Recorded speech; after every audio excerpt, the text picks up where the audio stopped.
चलें ठीक है सर। आज 100वां संस्करण था, इसके बारे में क्या कहेंगे आप? देखिएगा, ये विश्व का एकमात्र ऐतिहासिक कार्यक्रम है मन की बात का, जिसमें विश्व के एकमात्र नेता नरेंद्र मोदी जी ने जो इंडिया से स्टार्ट किया, आज पूरे संसार के अंदर देखा जाता है। करीब करीब 52 भाषाओं में देखा जाता है, 11 विदेशी भाषाओं में देखा जाता है। इसकी ख्याति इसी से मालूम कर सकते हैं कि उसके ऊपर के तत्कालीन अमेरिका के राष्ट्रपति बराक ओबामा ने भी इसमें भागीदारी की है। सबसे बड़ी बात यह है कि इसको 100 करोड़ लोग लगातार देखते हैं, 33 करोड़ लोग हर एपिसोड को देखते हैं, क्योंकि ये अपने आप में एक अनूठा कार्यक्रम है। इसके द्वारा आप गैर राजनीतिक बातें की जाती है। मोदी जी को आपने देखा होगा 16 एपिसोड तक कभी उन्होंने भाजपा या कांग्रेस की बात नहीं की है। देश में उभरती हुई कला, युवाओं से संबंधित हो, महिलाओं से संबंधित हो, किसानों से संबंधित हो, अनेक कलाओं को आगे दिखाने का काम किया गया। यहाँ तक हमारे सामने चुनौतियाँ जो रही हैं, पर्यावरण की चुनौती रही है, जल संरक्षण की चुनौती रही है, स्वच्छता अभियान की चुनौती रही है, और देश में जिस प्रकार से बेटियों का अभाव हो रहा था, बेटी बचाओ बेटी पढ़ाओ अभियान, सेल्फी विद बेटी के माध्यम, सेल्फी विद डॉटर के माध्यम से उसको सुधार किया गया है।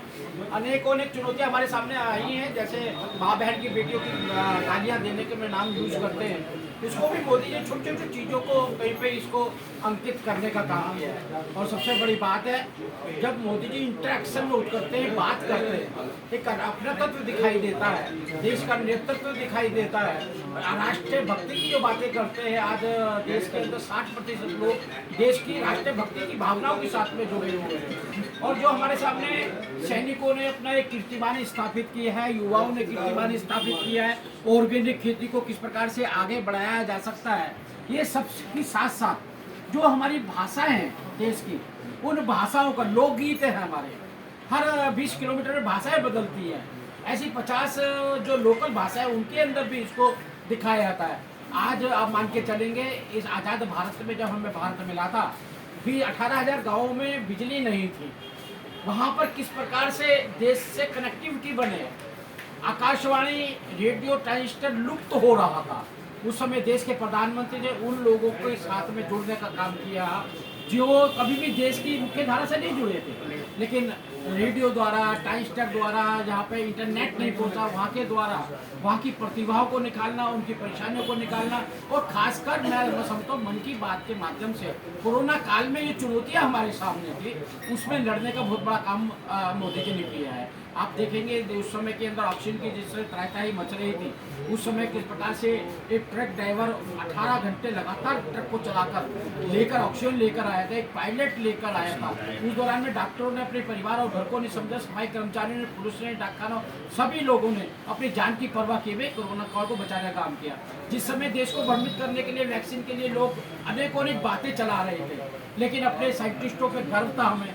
और कोरोना काल के अंदर मन की बात के द्वारा जो वैक्सीनेशन का अभियान चला, और वैक्सीनेशन देने के लिए जिस प्रकार से हमारे डॉक्टर्स, नर्सें पहाड़ों पर पानी के अंदर उनको देने का काम किया, मुझे लगता है मन की बात ने एक बहुत बड़ा लाभ देश की जनता को राष्ट्रीय भक्ति के साथ जोड़ने का, लोकगीतों के साथ, संस्कृति के साथ जोड़ने, सर आपने बोला है बेटी बचाओ करने के लिए काम किया, बेटी बचाओ बेटी पढ़ाओ का प्रधानमंत्री जी ने स्मरण किया है।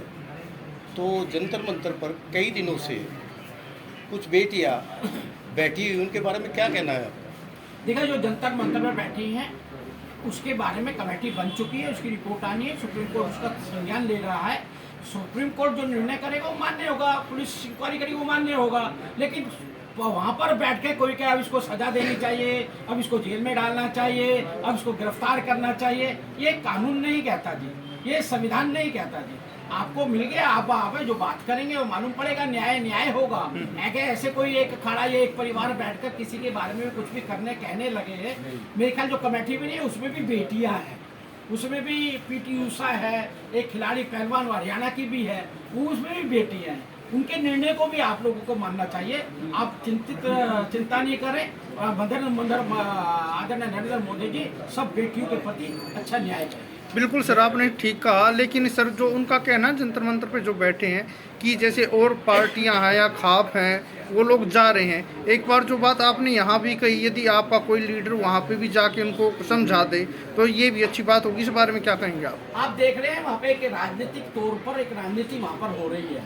वहाँ मुझे लगता है कि एक राजनीतिक पहलू के अंदर जिस प्रकार से उसका राजनीतिकरण किया जा रहा है तो राजनीतिक विद्वेष पैदा नहीं होना चाहिए। जो अपनी राजनीति रोके सीखने चाहते हैं, चुनाव आने वाला है 2024 में, ऐसी घटनाएं घटेंगी नहीं, वो तो बिल्कुल मना ही कर रहे हैं सर, घटेंगी और होती रहेंगी।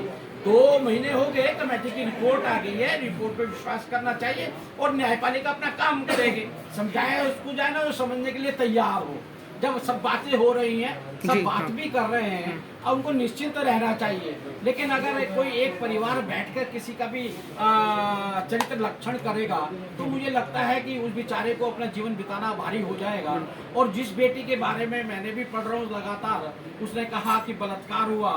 उन्होंने कहा कि 2015 के अंदर ओलंपिक के अंदर गए थे, वहाँ बलात्कार की घटना घटी थी, तो उनको बताया गया 15 में तो हुआ नहीं। फिर उन्होंने कहा 16 के अंदर गए थे, क्या 16 में ब्रजमोहन जी नहीं गए थे। ऐसी कई चीज़ें निकल के आ रही हैं लगातार। आपको सोशल मीडिया के माध्यम से और मीडिया के माध्यम से मालूम पड़ेगा, लेकिन मोदी जी के नेतृत्व में बेटियों को न्याय मिलेगा। ठीक है सर, बहुत आपका क्या कहना है आज के कार्यक्रम के आयोजन के विषय में?